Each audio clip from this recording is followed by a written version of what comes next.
This is our second webinar on breaking down Trump's trade attack and global solidarity organizing call.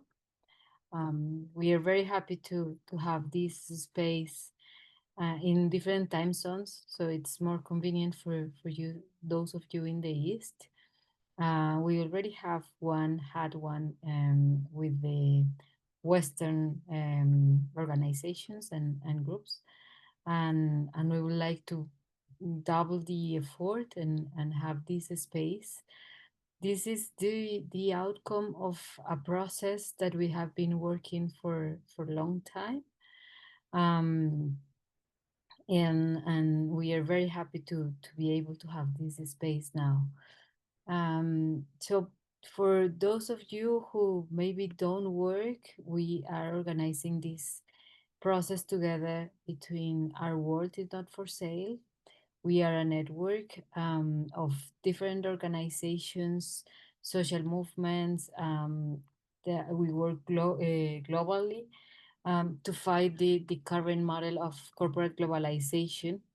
And we focus in our work on the World Trade Organization, but we try to focus on it because it's the institution that brings together the governance of the international trade system. However, our work is not restricted to it; is more related to how the unjust global trade system is impacting people's lives. Owens was created after the Battle of Seattle in '99. We have a long history of resistance, and in our work we have combined together mobilization and analysis about what I was mentioning, no? How the trade regime is impacting people's lives. So through the time, we think we have been successful to stop the advance of the WTO. Even though the globalization has not been stopped, we have been able to denounce, identify the main problems and the core problems of the global trade regime, and how the WTO is trying to move forward and advance against people's lives. So for us, it is key to be able to identify those different moments and the tools that are being used by the corporate power to broaden the globalization and the trade regime. So by doing that, we also try to both combine mobilization and work with social organizations and social movements, um, like those of you joining us today. But also we combine this with work with representatives and government delegates to also warn them about the different impacts and problems of the trade regime. So we understand all of our members as experts who have been experiencing and rejecting the global trade regime and have the tools and the knowledge of how globalization is impacting different areas of our lives. So in the last years, we have been focusing on services, on the WTO reform, on fisheries and agriculture, for example, on e-commerce, and we are doing an effort as well on environment.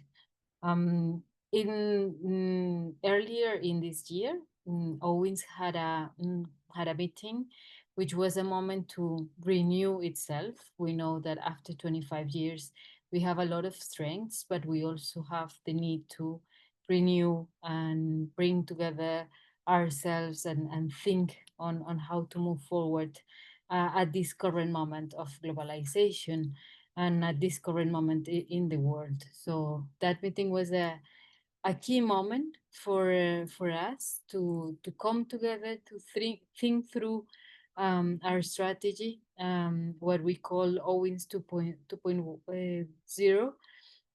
But it's basically how can we broaden our analysis and offer our analysis to the organizations. We want to show how the global trade regime is impacting everyone. So part of this process is or part of this renewal is the process that we are developing with the European Trade Justice Coalition, which is also co-organizing this webinar together with Owens.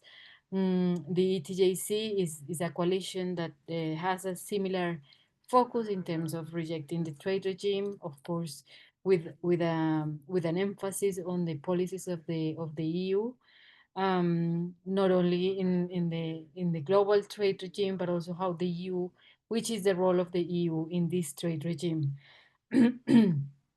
And since May, we started a process of analyzing the attacks from the Trump's government into the trade system, but not from the point of view of defending the free trade, but how those attacks appear or as attacks towards the people's lives.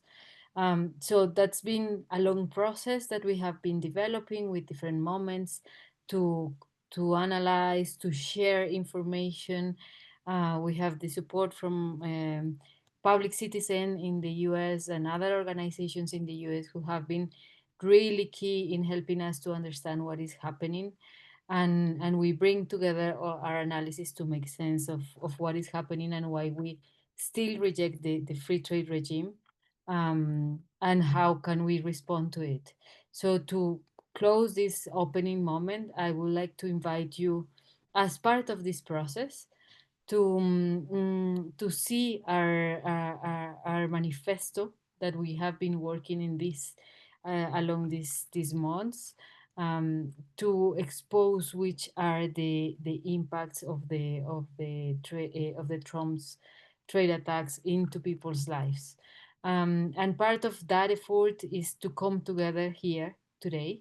So I would like to start asking Melanie Foley, who is the Deputy Director of the Global Trade Watch of Public Citizen.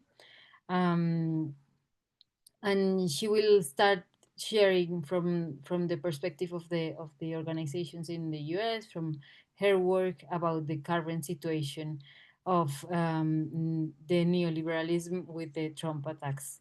Thank you, Melanie. Thank you, Lyda. Let me just see if I can share my screen.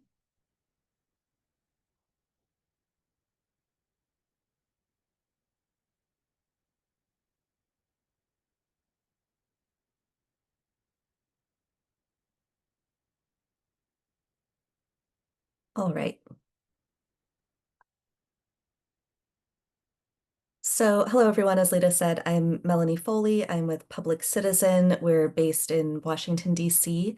We are a U.S. consumer advocacy organization with over 1 million members and supporters. Um, we have the belief that, the corporations have their lobbyists and the people need their advocates too. Um, So, as Public Citizen, we've been leading many aspects of civil society resistance to the Trump administration through litigation. We have over 20 lawsuits against many of the illegal actions of this administration. We do mobilization to fight against growing authoritarianism. And part of that is with the Global Trade Watch division that I'm a part of. And so, Global Trade Watch has been monitoring US trade policy for decades. And alongside our labor, environmental, family farm, faith, and other allies, we have long advocated for transparency and accountability in trade negotiations to counteract the outsized influence of large corporations that use the opaque trade policymaking process to push for rules that exacerbate the race to the bottom and lead to massive outsourcing of manufacturing jobs and worker exploitation abroad. And I have a photo here of, as Lyda mentioned, the infamous battle in Seattle outside the World Trade Organization meeting. So It's our view that Trump is a symptom of the dysfunction of our global trade system, not the cause. So the trade justice movement has spent decades fighting the existing trade rules, free trade agreements, and institutions like the World Trade Organization that prioritize the market above all or other goals. Melanie, sorry to interrupt. Yes. We are not seeing your presentation. Oh no. No, I thought it was me, but I see Patricia is saying the same. How about now? Yeah, yeah, Yep. yeah. Now we can see. Thank you. Okay, thank you for letting me know. Um, so the system that we have long been pushing back against, we've proven to be right. The current trade rules have destroyed decent jobs, damaged the planet, fueled the climate crisis, and undermined vital public services. So the promise that a rising tide would lift all boats has proven to be a lie, and the benefits have been delivered to the wealthy and the largest corporations, while inequality has grown and local businesses have lost out. And we are currently witnessing a move towards fascism, and among the driving factors behind this are our current trade rules. Because too often, people who lose jobs and communities have been destroyed in the name of free trade and been told there's no alternative to the current trading system and have been given no acknowledgement of its problems. Yet, what Trump proposes is not a solution, but a leap out of the frying pan and into the fire. Trump has now twice won elections in the US by, in part, weaponizing the very real frustrations that many US voters have with their place in an increasingly complex and unequal global economy. But instead of a real plan to uplift working people, Trump's trade agenda is just another ploy to consolidate his power and to further enrich himself and his billionaire friends. So we see this all as Trump's con on working people. But his diagnosis of the problem is hateful and wrong. Trump is preying on real concerns about our unjust global trade system and offering up a scapegoat, either immigrants or the other countries who supposedly took advantage of us, and led to, things like shuttered manufacturing towns and lost jobs. But for decades, the real culprits have been the US corporate giants that rigged the system in their favor through their undue influence in undemocratic secretive negotiations that led to NAFTA, the WTO, and other so-called free trade deals. So the results of these secretive negotiations were rules that benefited the profit-making of Wall Street, Big Pharma, and other corporate giants at the expense of working people here and around the world. And so because his diagnosis of the problem is wrong, his solution is too. And these sweeping, unstrategic tariffs will not actually protect good US jobs, especially since Trump is actively dismantling investments in domestic manufacturing and undermining workers' rights in the US at every turn. But what these tariffs will do is actually be used to push for more of the same market opening, corporate dominated deals that harm workers, while also adding in his own brand of corruption and authoritarianism. So, as I'm sure you all will remember, earlier in April, Trump had his infamous Liberation Day, and when he announced the tariffs on most countries in the world. Um, and what became apparent right away was that, yes, there would be these tariffs on imported goods, but also that the tariffs would be used as leverage to force countries into negotiations. So this is a large part of what we have been tracking. And so we've seen a lot of headline grabbing announcements of deals that are really non-binding frameworks that are just going to lead to even more continued secretive negotiations. And there's no guarantee that Trump will honor whatever is agreed. Um, so we,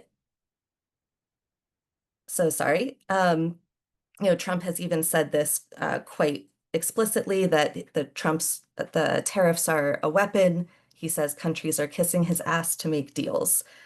And so what does he want from these negotiations? Um, some of this is, traditional trade stuff, reducing tariffs. Um, Some of this is global deregulation to benefit the biggest US businesses. And then there's this third category that we're calling the wild card. This is things that have no business being in even the most corporate dominated trade agreements. And so let's look through some of these. So on Liberation Day, Trump waved around this report that's called the National Trade Estimates Report. And he said, this is basically the manual that will show us what to do in these negotiations. And it's a corporate wish list. It's a 400-page annual US government report listing the policies in other countries that US businesses don't like. And so while it's called the National Trade Estimate Report, you could also think of it as a handy manual how to convince working people that foreign countries have taken their jobs when it was actually American corporations. And so there is supposed to be, from an executive order, a report that was sent to the president that would inform the tariffs that he would put. They have never made that document public. We've submitted a Freedom of Information Act request that is still pending. But in the absence of actually having that information, we've looked through the comments submitted by big tech companies and their lobbyists. And so in pouring through hundreds of pages of those comments, we have put together this map that shows in the over 100 policies and regulations reining in big tech's power that they are seeking to dismantle in over 40 countries. And so some of these laws are, for example, Australia and Japan's revenue sharing and competition regulations, the EU's flagship AI Act, Norway and Brazil's data privacy laws, and the list goes on and on. And these are all of the big tech CEOs who gave millions in donations to Trump's businesses and to his inauguration fund and have had front row seats to his trade policy making. Some of the other corporate giveaways that are behind the negotiations include Big Pharma, India and Argentina's patenting standards that prevent abusive evergreening, Japan and Korea's government pricing and reimbursement policies, and Colombia's compulsory licensing of patents, including for AIDS treatments. Now, the corporate deregulation is unfortunately something that we have seen before in US trade policy. It's to a level we've not previously seen at this point under Trump. However, these wild card things are really unprecedented.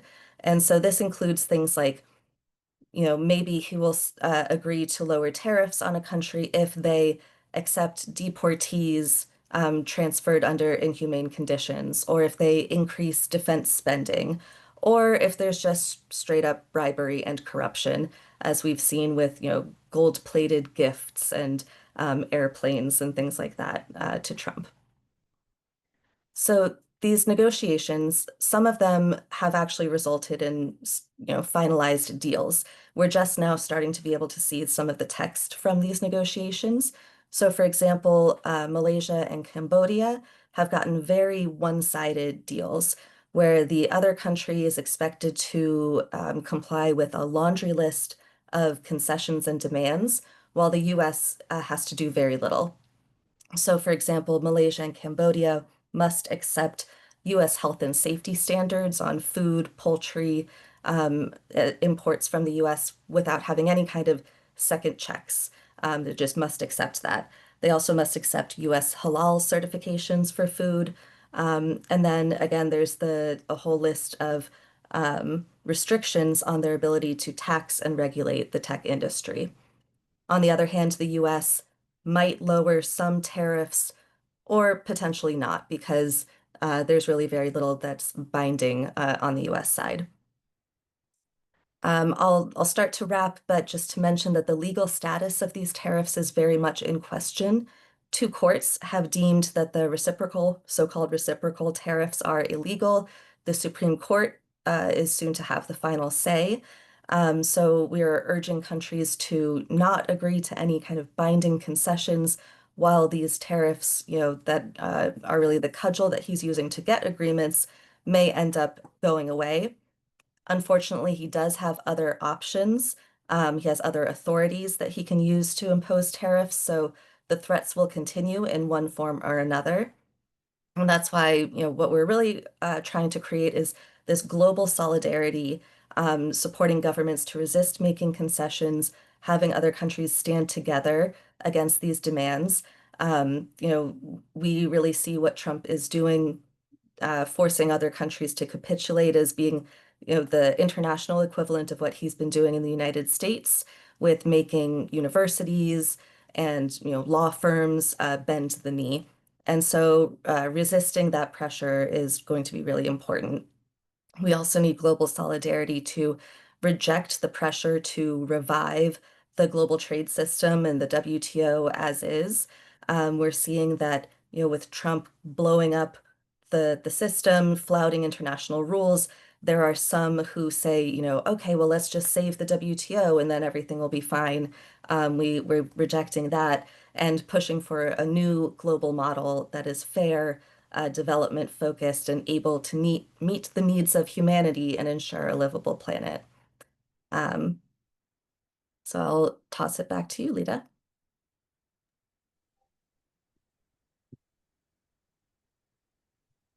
Thank you very much, Melanie. So now we would like to hear from Adam Wolfenden. I'm sorry if I mispronounce your name. Adam is the deputy coordinator of the Pacific Network on Globalization. Adam, thank you very much for joining us today.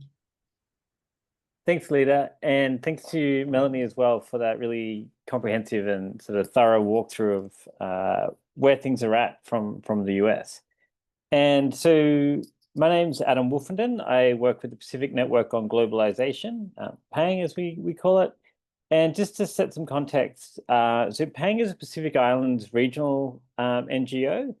And our role is we're headquartered in Suva, but our role is to look at all the Pacific countries. We work on issues around trade and economics, particularly, trade negotiations and the push for free trade, but other issues as well around like debt, climate financing, the extractive industries around deep sea mining, which I'll also come to, as well as some of the pushes for self-determination. And so I am speaking today from a Wabakul and Worimi country, which is in Australia. And, it's important for us to acknowledge that the sovereignty of this land in where I'm from has never been ceded. And that colonial history, in the situation that Australia's in also flows through, I think, the talk that I'll give today. And so it's important to contextualize some of these, the dynamics that really influence where we are. So for Pacific Island countries that PANG works with, all this talk about free trade, it doesn't really make much sense. So it's this ideology, this economic theory that doesn't sit well with the realities of the Pacific. So often there's a long distance to markets, there's small population sizes, they have infrastructure challenges. Industrialization at scale isn't really possible. So the Pacific, these small island developing states don't really fit the narrative. And so what we're seeing is that, for a lot of the Pacific, there's a colonial legacy that largely dictates their trading relationships. And so there's, a range of agreements, like Spartica with Australia and New Zealand, the preferential systems for exporting to the US, the EU, and others. There's this history, this economic infrastructure that's built on this colonial relationship. And, a lot of these previous systems have really relied on this idea of preferential treatment and non-reciprocal access. And this is very much a nod to that colonial history of saying, well, we came and took a lot from your countries, so the least we can do is give you duty-free, quota-free access. And, these are definitely not perfect systems. And as bad as these rules have been, they've at least been largely consistent and predictable. that some of they might have duty-free, quota-free access into Australia and New Zealand, but they haven't been able to meet the quarantine standards, or there's been all these other challenges. And over time, we've seen that non-reciprocity start to be eroded, and there's been a whole new range of trade deals that have come to the Pacific that have demanded market access for Australia, New Zealand, the EU, and others. And so we've seen this shift away from what was an acknowledgement of sort of historical damage to this new belief that's no, it's got to be a level playing field. And what I think has happened with Trump's tariffs and the sort of erratic, unpredictable nature of them is it's really upended this idea or the process for kind of getting to this reciprocity. And this US exceptionalism, which is always there, the way Melanie has explained some of its this corporate wish list, this way of assessing other countries. The US has always done what it has wanted to do, but this has shifted that in a way that I don't think any of these countries were particularly ready for. And it's left some of these Pacific Island countries in particular exposed in their trade and economic relationship with the US. And so when we and largely sort of as collateral damage, when Melanie sort of referenced that document around this review of trade, and I don't think any of the Pacific Island countries even get a mention. Yet, Fiji, Vanuatu, and Nauru were all singled out for higher tariffs. And, whilst it's fluctuated, it's settled down at this, elevated state, whilst a lot of other Pacific countries have, are at that baseline. And, regardless of the legality, regardless of the actual numbers, when Trump and those put out these statistics on how they assess the trade relationship, that I won't go into them because in some ways they just don't matter. Like, it was all ridiculous. It was all largely concocted. And I think you need to realize and read it as being more about power and this idea that the US can make its own decisions whenever it wants and bend the world to that will. And so we see that in the Pacific. We see that in some of these countries who are now a bit more exposed. And it's not just the tariffs. So when the US had its travel ban, instigated its travel ban, included countries like Tonga, Tuvalu, and Vanuatu. Now, Tonga in particular is particularly reliant on remittances. They make up, they contribute more to the Tongan economy than, international development aid. So it's a really significant thing where one of those main sources, the country sources for remittances, is now saying, we won't accept your people into our country. And so we see this erratic, chaotic approach to dealing with all of these things. And what it means is that some of these countries then have to try and work out what to do. So Fiji, for those who aren't aware, Fiji is probably the most exposed country. The US is a major export destination for some Fijian products, particularly Fiji water, and some other products like kava. So when the tariffs came in, there was a bit of panic in Fiji because this would have a significant economic impact. And Fiji went to the US. They've tried to negotiate with Trump, but again, it's the lack of transparency, the lack of clarity around what is being discussed. Like, there was no sense of what was actually put on the table. There's been no announcement, but there's also no sense of what the US actually wanted out of Fiji, other than maybe to set a benchmark to use against other negotiating partners. And again, it wasn't on their radar. In this research list, it wasn't on their radar in terms of being a major trading bloc. But the Pacific's getting caught up in all of this nonsense. And so for a lot of these countries, they're seeing this, and they're starting to think about what to do. And at the moment, largely they've been given 3 options. And so the first is kind of what we saw with Fiji. It was like to go to the US, go to Trump, try and placate him, see what, and as and when they need to. And that, again, we've seen that's not really delivered anything. There's been no outcome. Not that a lot of these other deals are really outcomes, but you can see what I'm saying. The second thing, and this is sort of what Melanie also touched on, was kind of like the harbor of known neoliberalism, right? There's these trade rules, both in somewhat like the WTO, but also in free trade agreements. And it's still being pushed that there's this safety within the confines of these rules that everyone else will agree to uphold, but the US we don't know about. And so that's being pushed as one option, and included within that is this expansion of these regional mega trade deals. So the regional, the RCEP, which is like Asia, Australia, New Zealand, and others, major free trade agreement, that's sort of being pushed as this potential new house in a way for countries to trade. And, like a lot of these rules, Melanie explained this really clearly, like these aren't rules for development. They're not rules for people or the planet. These are rules basically purely for business. And so by defaulting back to that as the safe harbor in response to Trump, I don't think really addresses what countries are needing, particularly countries in the Pacific Islands where, they sit outside this free trade theory, even if you believe the theory.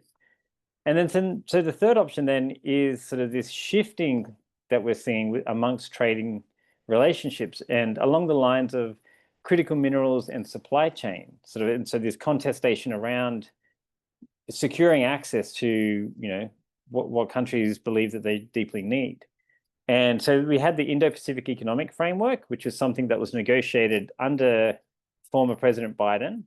Trump hasn't killed it. He doesn't really say much about it. It's still in existence, but it's not doing much. But crucially, it had a whole pillar on supply chains and ensuring that, this funneling of resources and, slightly valuated goods can make their way to major regional markets like the US or Australia and New Zealand.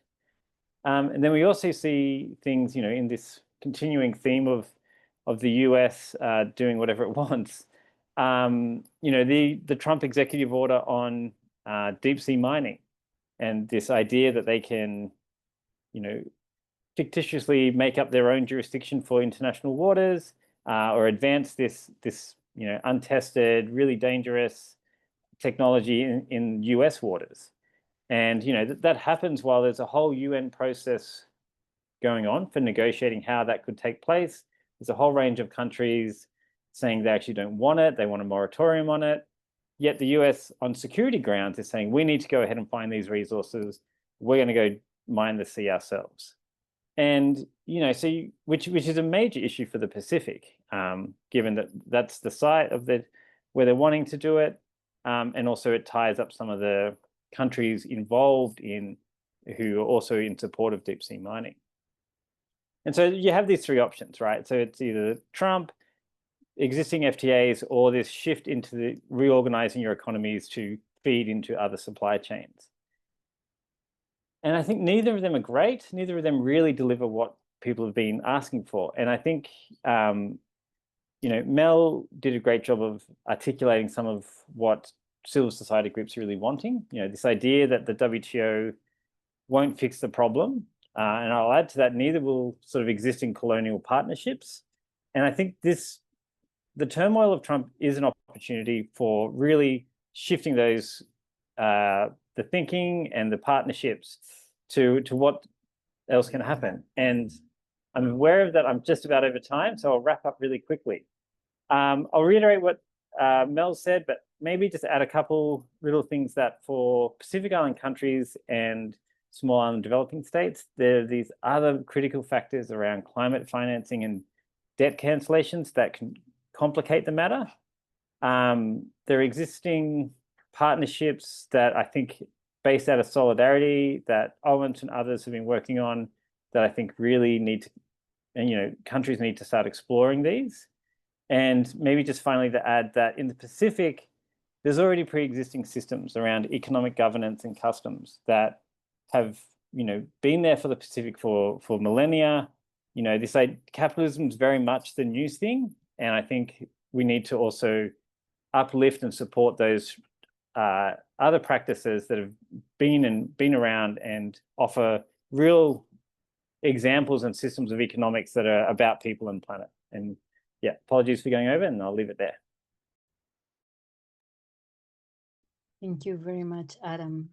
Both of you, Melanie and you, have been very clear in explaining both the perspective from the US and the role of corporate power and resistances, but also how it is impacting on the Pacific, and deepening on that impact and the ways it takes in the Pacific.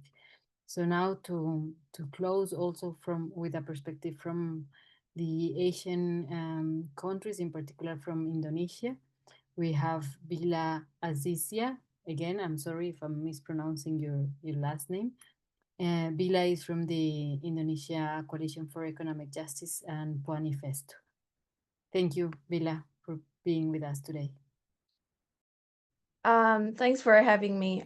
This is a very timely discussion, and well, before I start, let me introduce myself. My name is Bila. I'm part of the Indonesia Coalition for Economic Justice, where we are working against corporate hegemony on free trade agreements and broader issues of global political economy. But also, I'm part of Puanifesto, where we explore about the colonial feminism in looking at a lot of intersecting issues of climate, trade, and digitalization. So let me share my screen. Oh, 1 second.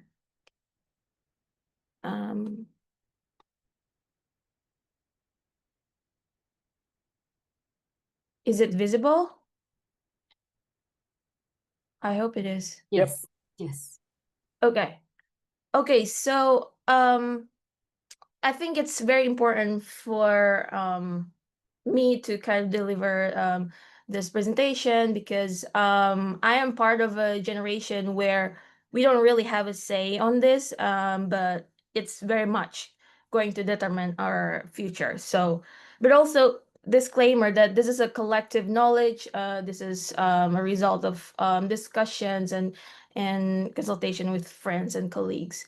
So what's on the table in my presentation today, I will explain about the Indonesian context, and then what does the US want from Indonesia, and the US demands on digital trade and everything that is wrong with it. And then I kind of will mention about some ideas on what to do next. So what happened in Indonesia was that the public kind of responded to the USTR report that Melanie mentioned earlier. It is basically USTR listing down what they don't like about other countries' policies, including Indonesia. And many of these policies are basically to protect local economy. But sadly, social media users in our country panicked, and then discussion around like, oh, we have to diversify our market is starting to emerge. But to be fair, if any country wants to put up a report of what they don't like about other countries' policies, well, we all could do, but we just don't have the capacity as the US government. So, and above it all, it's just a game that great power plays. So in April, they announced that Indonesia will bound to 32% tariff. Of course, everyone got panicked.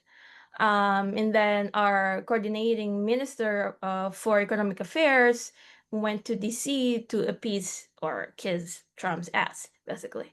And then the president of Indonesia posted on his social media the left hand side picture that Trump was on a call with him, and they were dealing stuff about tariffs, and suddenly the news are like publishing things about around a phone call that led to a drop in Indonesian import tariff, something like that. But yes, the tariff was lowered from 32% to 19%, but at what cost? So then it was followed by July 22 joint statement that was published by the White House, and not long after that, Trump actually praised the deal with Indonesia, saying that, oh, we have access to Indonesia's everything, and that was one of the most annoying videos I've ever seen. But yeah, he said, oh, Indonesia will pay 19% and we are going to pay nothing. So that's really a colonial statement, but clearly that also shows what U.S. intention is for Indonesia. But this kind of deals are not only for Indonesia, but also for a lot of countries in Southeast Asia, including Thailand, Vietnam, Malaysia, and Cambodia, where it was mostly signed during the ASEAN summit. But Malaysia and Cambodia have gone, I think, the worst deals among all of us. They signed a deal in an actual form of agreement. Meanwhile, the others like Indonesia, Thailand, Vietnam, we got some type of framework that kind of stated like what are the goals of the future agreements. Well, there are still chances that we may not come into an agreement, but that's only if if our country is smart enough. But the US is also doing this to other regions and other countries. So it's basically us against Trump administration. So in the joint statement, I just also want to highlight that it's not reciprocal at all. There's no reciprocity in this. Most of these provisions demanded by the US and fell upon the other country. Even from the wordings, you can see that it is one-sided, like Indonesia agreed or Indonesia shall, something like that. If you want to see the words, you can see the agreement between the US and Malaysia. There's a very blunt colonialism. Some articles said Malaysia needs to consult with the US for future agreements, something like that. But I want to mention there are a bunch of things that Indonesia wants, but I want to highlight a few that kind of intrigued me the most. The first one is the 99% tariff elimination for US food and agricultural goods. This also very bad for Indonesia. This will hamper our local food system.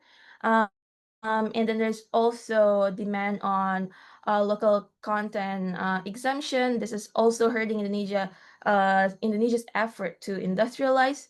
And then there's also, they ask for the removal of barriers to industrial goods, including critical minerals that may hinder Indonesia from leveraging its industrialization agenda.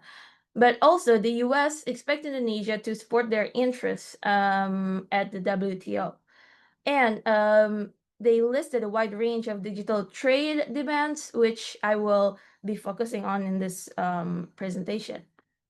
So the next one is, oops, my internet is. Okay, so the next one is I want to focus on the digital trade side of US demands. It's basically, so the first point is that I want to highlight is how Indonesia will provide certainty regarding the ability to transfer personal data out of its territory to the US. And the second one is Indonesia to support a permanent moratorium on customs duties on electronic transmissions at the WTO. These are the US big tech wish list, basically, to further extend their powers as, the landlords of tech and digital world. So those are the two things I want to focus out of a bunch of things that the US won. So the first one, I want to dig deeper on cross-border data flow. It is a direct attack on people's privacy and data security in an increasingly digitalized world where your phone may know you better than your mom. You really do not want to share your data to any country freely, let alone the US. And also, without us even knowing, we are already working for big tech because they are using our data as their raw materials to develop future technologies such as AI that, already impacting our lives. But also, actually, a funny thing is, even the US one time withdrew its support for free cross-border data flow. So really, we need to agree on this. So moving on to the second point that I want to make on digital trade, um, it's the permanent moratorium on custom duties on electronic transmissions at the WTO. It works just like customs for real goods in real life, where your government collect at the border when the item arrives, basically also to protect local products. That's why it's kind of different from domestic taxes like value added tax. So losing ability to do it, meaning that you will defund the state. Moreover, it will also kick in the ladder for developing countries to build their own sovereign digital industry. And we can see that the winner of this will be, of course, the US, as they are the biggest exporter of digital services. They earn around 655.5 billion with a B into 2023 alone. Meanwhile, Indonesia lost between 2017 to 2020 283 million only due to the moratorium. It's very small, but we lost it. So yeah. Well, in short, I want to say that all of this US wish list on digital trade reflects how today's economy is really captured by big tech. Our government is losing its control over these tech landlords. And with this trade measures, Trump is reasserting US powers in global trade of, and it's because it's losing its grip.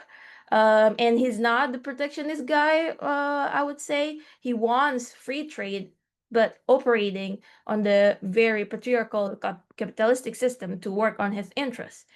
And I would say that the more neoliberal concessions made, the more burden it will be compounded on the younger generation. And it will disable us from enjoying a just livable future. So our movement in rejecting FTAs must go hand in hand with also dismantling the very colonial structure that forced us to work for these few elites. And lastly, this is my last slide. Some ideas. The first one is to build a synergized multi-pronged approach of resistance, whether you're an activist, whether you're campaigners, lawyers, scholars, students, artists. Each one of you have your own capacity and space to resist this kind of injustices.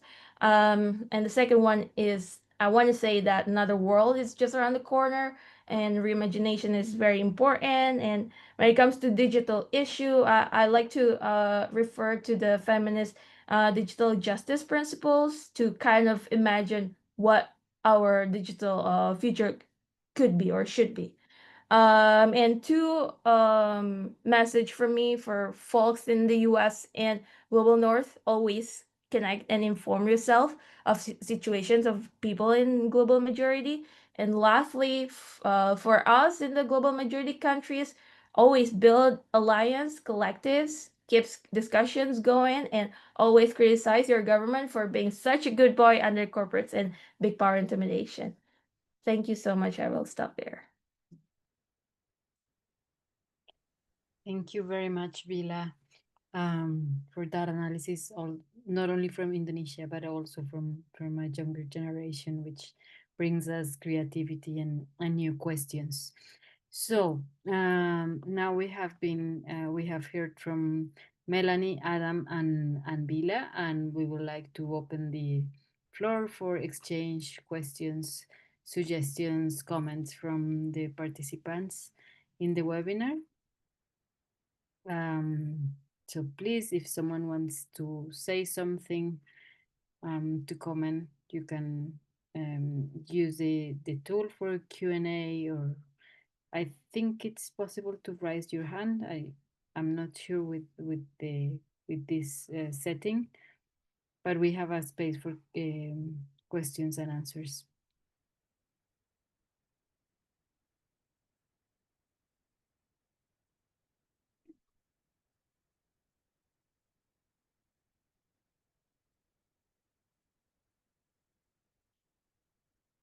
People are very shy. You can also write in the chat if you prefer to do that.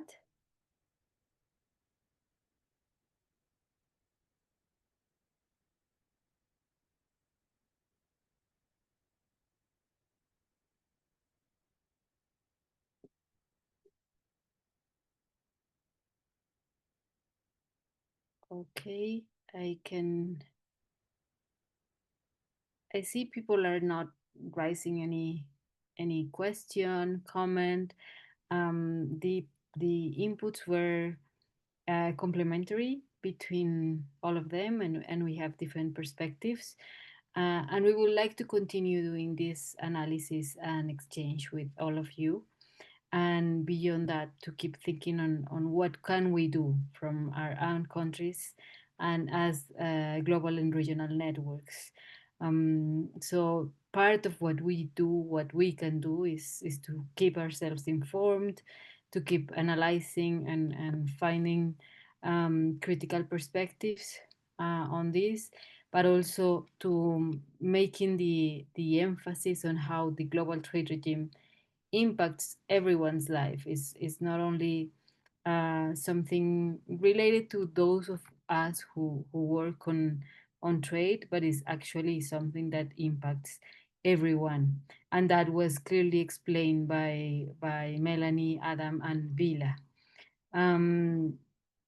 I see one comment from Peter. I will read it. He says, it seems from the inputs that governments are allowing Trump to keep the initiative.